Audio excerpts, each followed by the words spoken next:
What is going on, guys? Welcome back once again to another Spider-Man PS4 video. We are so close to the release of this, but IGN is still releasing like little tidbits to do with the Jonah Jameson podcast and stuff like that. So I actually saw on Twitter the other day someone mention a new trailer, and I only remembered today, and then I just checked, and a new trailer was uploaded 3 hours ago. So I don't really know what that other guy was talking about, but yeah. Got lucky. So I haven't watched it yet. We're going to react to it. Obviously, I'm going to go a lot more into detail after we've reacted to it. But since I've not seen it yet, I figured let's just like film us as we're watching it. So that's what we're going to do. Also, it's like 6 PM. So like everyone in London's finishing work and there's like a crap load of people walking past and there's someone on the phone directly outside. We're going to watch this video and then we'll talk about it and everything. So wait, let's make sure everything's like volume up, because everyone knows every single time I press play something always goes wrong. So let's do it. 3, 2, 1. Yay, more teasers at the beginning of trailers for some reason. We hate those. Here we go. Welcome to Just the Facts with Jonah Jameson. Oh man, look at the graphics. Like you discuss problems, also known as Spider-Man, with me, Jonah Jameson. Oh, that's cool. We have a low information caller who thinks we're better off thanks to Spider-Man. What's your name, caller? Spider-Man again. Ben Riley. Oh, what? That I've never seen Manhattan so safe and peaceful. Ben Riley. Well, Ben, let me set the record straight. Did crime exist before Spider-Man? Of course it did. But we're talking about two big thugs. Suddenly Spider-Man appears, and every copycat in town thinks it's fair game to don a crazy suit and destroy public property. He's got a point. Jonah Jameson's got a point. 1 or 2, this whole city is full of these nutcases. Oh my god, he's got yet another point. The next thing you know, we have a guy calling himself the Vulture flying around. Oh, and don't forget what's his name in the rhino suit. The Rhino? Yeah. You know, Wilson Fisk may have had his detractors, but at least he helped keep some order. Who knows who else is roaming the streets these days? Okay, but doesn't it seem like Spider-Man is helping the police?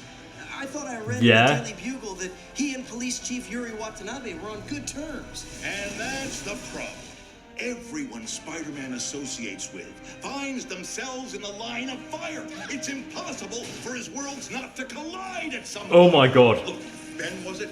I get that Spider-Man thinks he needs allies. But what he really needs is to let the police do their job and to let the fine people of Sable International take over when they can't. Silver Sable's private army? So Silver Sable is Spider-Man? My point is, this city needs fine Peter Parker and Mary Jane in the crowd. Norman Osborn looks really evil there as well. Word from me, Jonah Jameson. Mate, look at it.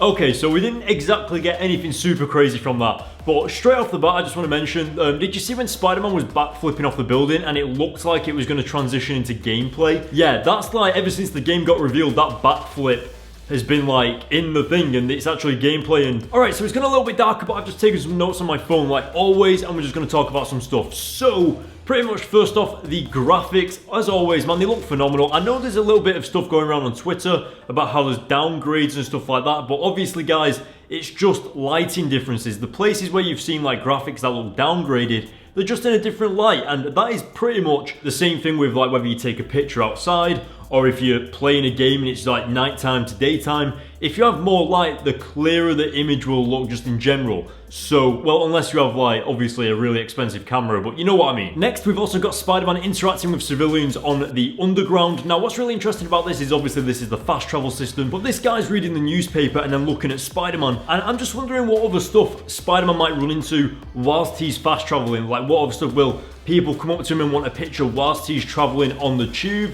Or is it the train or the tube in New York? Or is it just called the underground? Oh, it's called the subway. Obviously. So yeah, I wonder what else we'll get from that. I'm hoping maybe will there be like mentions of like where the civilians just kind of whispering to themselves, like saying that's Spider-Man sort of thing. Like, will people eventually be scared of Spider-Man when he's on the subway? Will they stand away from him as you go through the game? Like, how diverse is that? Now, my favorite moment in the trailer was the Ben Reilly reference, and again, I'm looking forward to what other references are in the game, because if Insomniac have gone that in detail where they have Spider-Man phoning up and then saying the Ben Reilly reference, is it going to be like a running joke throughout the game? But as we get through the trailer, we also get like this awesome shot of Fisk Tower, and obviously you're going to have like the Feast Shelter, you're going to have Fisk Tower, you're going to have the Avengers Tower, you're going to have the Raft, you're going to have Doctor Strange's Sanctum Sanctorum. I wonder what else we get. Obviously we've got Hell's Kitchen as well to do with Daredevil. I wonder if there's like little buildings that we haven't seen yet, you know, stuff like the developers haven't mentioned yet. In the Batman Arkham games where you could literally go to the spot where Bruce Wayne's parents were shot. Like, I wonder if there's stuff like that where you can go and visit where Uncle Ben died or anything along those lines. Now, going back over to JJ and his podcast, one thing that's really interesting is obviously the podcast, it can reach more people, so he will probably have a little bit of say in how the city views you as Spider-Man, which is really dangerous because he could literally just say anything and this whole city could turn against you, which is probably what will happen as you progress through the game.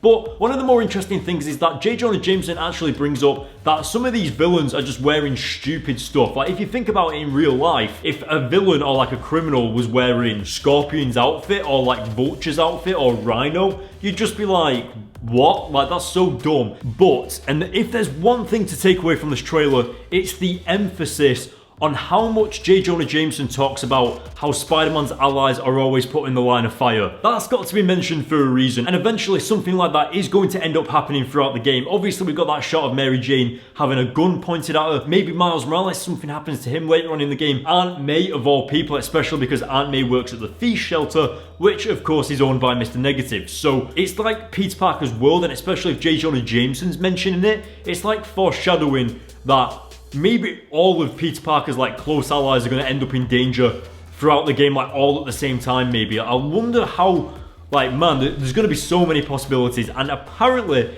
Insomniac games, obviously there's quite a bit of spoilers online, like obviously don't go looking for them, I haven't seen any. Insomniac really care about not spoiling the game for anybody. They want them to experience it on the day it releases, when they actually have it in their hands.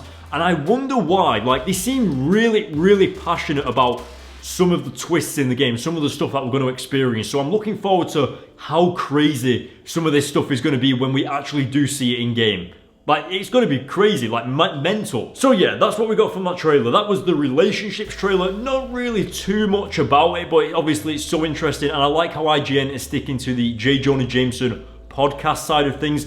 I hope we're not getting shown too many of those podcasts though. Like, I don't want to get into the game and Spider-Man only phones Jonah Jameson 3 times and we've seen like nearly all of them or whatever. So yeah, we'll see what happens with that. But guys, remember September 7th, I'll be live streaming Spider-Man PS4 the moment it gets to my house. So look out for that. If you want to stay updated on that, hit the links in the description. You can follow me on Twitter and Instagram, and we can take it from there. So yeah, if you want more of these videos, if you want some Ultimate Spider-Man reviews and all that good stuff, hit the subscribe button, hit the like button on this video, and I'll see you all next time. Thank you for watching.